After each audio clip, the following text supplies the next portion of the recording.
ወደ የትኛውም ክፍል ስትገቡ በመምጣታችሁ ምክንያት ብቻ ያ ቦታ ፖዚቲቭ ፊሊንግስ ሲፈጠርበት አስቡት። ዴል ካርኒጌ ይህን እውን ሊያደርግ የሚችል ጥልቅ ሚስጥር ሹክ ብሎናል። ሌሎች ሰዎች በእናንተ ላይ ፍላጎት እንዲያርባቸው በመሞከር በ2 ዓመት ውስጥ ጓደኝነት ከምትፈጥሩት በላይ በእነሱ ላይ ፍላጎት በማሳየት በ2 ወር ውስጥ ብዙ ጓደኞችን ማፍራት ትችላላችሁ። ይህ ከኔትወርኪንግ ያለፈ ምርጫ ነው። ውድ የዋርካ ቤተሰቦቼ፣ ቀጣዮቹ ደቂቃዎች ከካርኒጌ ልብ የተገኙ 6 ወርቃማ እውነቶች ለእናንተ መንሳፊያ ክንፎች ይሆናሉ። ትክክለኛ ግንኙነት ልዕለ ኃይላችሁ ወደሚሆንበትና ቅንነት ደግሞ ጸጥ ያለ አብዮታችሁ ወደሚሆንበት ሕይወት ልትገቡ ነው። እስቲ ይህን ጥበብ አብረን እንመርምረው። ክፍል 1 በእውነተኛ ፍላጎት ብርሃን ስጡ። ካርኒጌ እንዲህ ይላል፣ በዚህ ምድር ላይ ሌላውን ሰው ማስተካከል የምትችሉበት ብቸኛው መንገድ ሰዎቹ የሚፈልጉትን ነገር በመናገርን እንዴት ማግኘት እንደሚችሉ በማሳየት ነው። ነገር ግን ያ ተጽዕኖ የሚመሰረትበት መሰረት እውነተኛ ፍላጎት መሆን አለበት። ይህንንም ሲያረጋግጥ በሌሎች ሰዎች ላይ እውነተኛ ፍላጎት ይኑራችሁ ይላል። ለግል ጥቅም ሳይሆን ሌላ ሰው ስለሚወደው ነገር በመስማት ፈገግ ሲል ማየት በራሱ ላለው የደስታ ስሜት ሲባል ነው። ታላቁ ፕሬዝዳንት ቴዎዶር ሩዝቬልት የሚያገኛቸውን እያንዳንዱን ሰው ልብ ለመንካት እንዴት እንደቻለ ካርኒጌ ይተርካል። ሩዝቬልት አንድ ሰው ሊያገኘው ከመምጣቱ በፊት ያ ሰው ከሚወደው ነገር ጋር የተያያዘ ጥናት ያደርጋል። አዲስ የሰጎን ዝርያ የሚያረባ የእርሻ ባለቤት ከሆነ ሩዝቬልት ስለ ሰጎን እርባታ ያነባል። ሰውየው ሲገባ ፕሬዝዳንቱ ወዲያውኑ ወደ ጎብኚው የፍላጎት ዓለም ይገባል። ይህ የማሰብ ችሎታ ሳይሆን የልብ ፍላጎት ነው። ሩዝቬልት በፍላጎት አቅም ኃይል ያምን ነበር። ዛሬ ከአንድ ሰው ጋር ውይይት ስትጀምሩ በምሽት እንቅልፍ የሚነሳው ህልም ምንድነው ብላችሁ ጠይቁ። እናም መልሳቸው አጠቃላይ የዓለምን ሚስጥር እንደያዝ አድርጋችሁ አዳምጧቸው። ቪክቶር የተባለ ነጋዴ ሙሉ ለሙሉ እንግዳ የሆነን ሰው በአንድ ምሽት ወደ ዘላለማዊ አጋርነት እንዴት እንደለወጠ ካርኒጌ ይተርካል። ምክንያቱ ደግሞ በቀላሉ ስለ ጉዞ ይንገሩኝ ብሎ ስለጠየቀ ነው። ያ እንግዳ ከዚያ ስብሰባ ሲወጣ በህይወቴ ውስጥ እንደዚህ አይነት የመፈለግ ስሜት ተሰምቶኝ አያውቅም ብሎ ነበር። ክፍል 2 ፈገግ በሉ።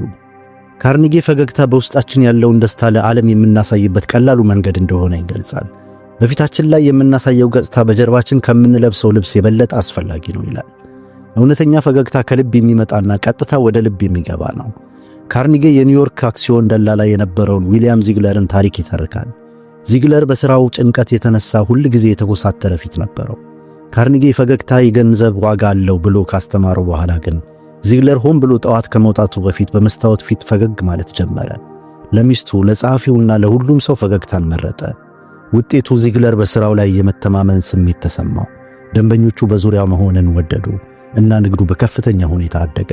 ይህ ፈገግታ ከንፈር ላይ ብቻ የሚደረግ እንቅስቃሴ ሳይሆን አእምሮን የሚያስተካክል መሳሪያ መሆኑን ያሳየናል። ዛሬ ፊቱ በብርሃን የተሞላ ይሁን። በውስጣችሁ ጭንቀት ቢኖርም ፈገግታን ምረጡ። አንድ ፈገግታ ብቻ የደከመውን ሰው መንፈስ ሊያነሳ ይችላል። ካርኒጌ አንድ የቴሌፎን ኩባንያ ሰራተኛ በየቀኑ ለተበሳጩ ደንበኞች ፈገግታን ሲመርጥ የደንበኞቹ ቁጣ እንዴት እንደቀለጠ ተመልክቷል። ፈገግታው የመልካም ምኞቶ መልእክተኛ ነው።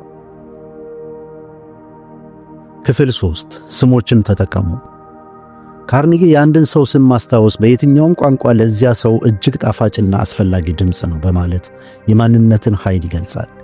ስም ማለት እኔ እዚህ ነኝ እንዲሁም እኔ እታያለሁ የሚል ማረጋገጫ ነው። የኢንዱስትሪው ታላቁ ኃይል አንድሪው ካርኒጌ ሰዎችን ማስተካከል የቻለው ስማቸውን በመጠቀም ነበር። ነገር ግን ታላቅ ምሳሌ የሚሆነው ተተኪው ቻርልስ ሽዋብ ነው። ሽዋብ ስማቸውን በመጥራትና ግልጽ ውዳሴ በመስጠት ሰራተኞችን ወደ ትልቅ ውጤት ያመጣ ነበር። ሽዋብ ከሰራተኞቼ ውስጥ ምርጡን የማወጣው እነሱን በማበረታታትና ቅን አድናቆትን በመስጠት ነው ብሏል። የአንድን ሰራተኛ ስም መጥራትና ስለ ስኬቱ መናገር በዓመታት ውስጥ ከሚሰጠው የገንዘብ ጉርሻ የበለጠ ዋጋ ነበረው። የፖለቲካ መሪዎች ስሞችን በማስታወስ በሺዎች የሚቆጠሩ ሰዎችን ታማኝነት ለመገንባት እንደ ቁልፍ ይገለገሉበት ነበር። በምርጫ ወቅት በስም የሚጠራ መሪ ለዚያ ሰው እኔ አስፈላጊ ነኝ የሚል መልእክት ያስተላልፋል። ስሙን የረሳው መሪ ግን ትዝታ ሆኖ ይቀራል እንጂ በልብ ውስጥ የመቆየት አቅም አይኖረውም። አዲስ ሰው ስትተዋወቁ ስሙን በልባችሁ ውስጥ 3 ጊዜ መደጋገምን ልማድ አድርጉ።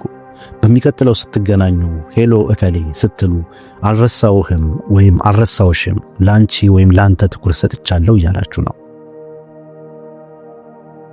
ክፍል 4 በትኩረት አድምጡ። ካርኒጌ ጥልቅ ትኩረት በሚያሳየው ስውር ምስጋና የማይሸነፍ ሰው ጥቂት ነው ይላል።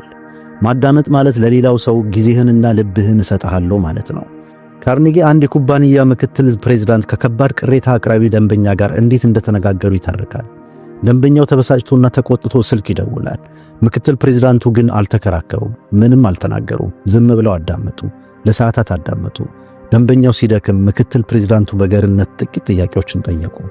በመጨረሻም ደንበኛው በራሱ ስህተቱን ተረድቶ ይቅርታ ጠየቀና ውሉን ላለማቋረጥ ወሰነ። ማዳመጥ ቁጣን ያቀዘቅዛል፣ እንዲሁም መፍትሄን ይወልዳል። ብዙውን ጊዜ የሚናገሩ ሰዎች ራሳቸውን ያውቃሉ ይላል ካርኔጌ። በቤተሰብ ውስጥ፣ በትዳር ውስጥ ወይም ከልጆችዎ ጋር በምትሆኑበት ጊዜ ትኩረት ሰጥቶ ማዳመጥ ማለት ችግሮችን አስፈላጊ አድርጌ እመለከታለሁ ማለት ነው። ይህ ማለት የስልክ ማሳወቂያዎችን አጥፍቶ በስሜት መገኘት ማለት ነው። ዛሬ ለአንድ ሰው የዝምታችሁንና የትኩረታችሁን አስደናቂ ስጦታ ስጡ። እንዴት ነህ ወይም እንዴት ነሽ ብላችሁ ጠይቁ። ከዚያም ልባቸው ሙሉ በሙሉ ደህንነት እስኪሰማው ድረስ አዳምጧቸው። ክፍል 5 የደስታቸውን ቋንቋ ተናገሩ። ካርኔጌ ሰዎች ስለ ራሳቸው ነገር ካወራችሁላቸው ለሰዓታት ያዳምጧቸዋል ይላል። ይህ ማለት ሌላው ሰው እጅግ የሚወደውን ነገር በመለየት ወደዚያ ዓለም ገብቶ ማውራት ማለት ነው። ካርኔጌ አንድ ሻጭ ውሾችን ባይወድም እንኳን ከአንድ አስፈላጊ ደንበኛ ጋር ለመገናኘት የውሻ ዝርያዎችን በጥልቀት ማጥናት እንዴት እንደጀመረ ያስታውሳል። የደንበኛው ዋና ፍላጎት ውሾቹ ነበሩ። ሻጩ ከደንበኛው ጋር ለ3 ሰዓታት ያህል ስለ ውሾቹ ብቻ ተነጋገረ። ስለ ንግድ ምንም አላወሩም። ደንበኛው ግን እጅግ በጣም ተደስቶ ውሉንም ፈርሞ በመጨረሻ በእውነት የሚረዳኝ ሰው አገኘው ብሎ ተለያይተዋል። ዛሬ ከአንድ ሰው ጋር ስትነጋገሩ ውይይቱን ከእናንተ ፍላጎት ወደ እነሱ ፍላጎት አዙሩት። አንድ ሰው በሕይወቱ ውስጥ ባከናወነው ወይም ባፈቀረው ነገር ላይ ስታተኩሩ የላቀ አክብሮት ታሳያላችሁ። የሥራ ባልደረባችሁን፣ ጓደኛችሁን ወይም የትዳር አጋራችሁን አሁን እጅግ በጣም የሚያስደስተው ወይም የሚያኮራው ነገር ምን እንደሆነ ጠይቁ። የደስታቸውን ቋንቋ ተናገሩ።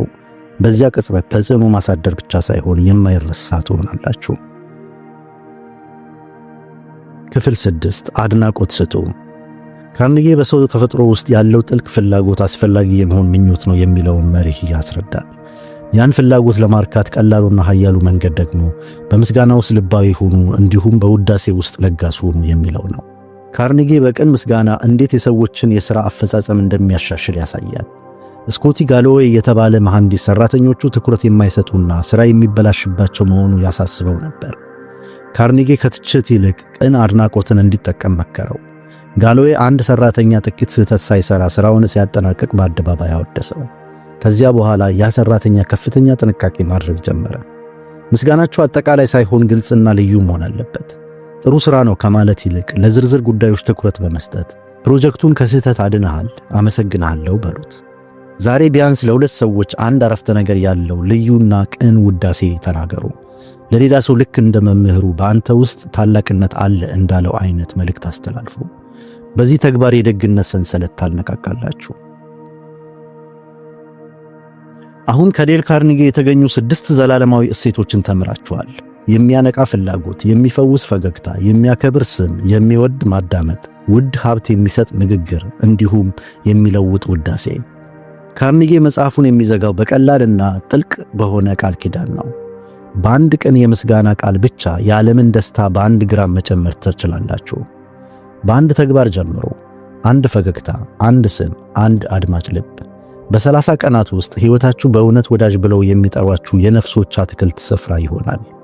በአንድ ዓመት ውስጥ እናንተ በፈጠራችሁት የብርሃንና የግንኙነት ክበብ ውስጥ ትቆማላችሁ።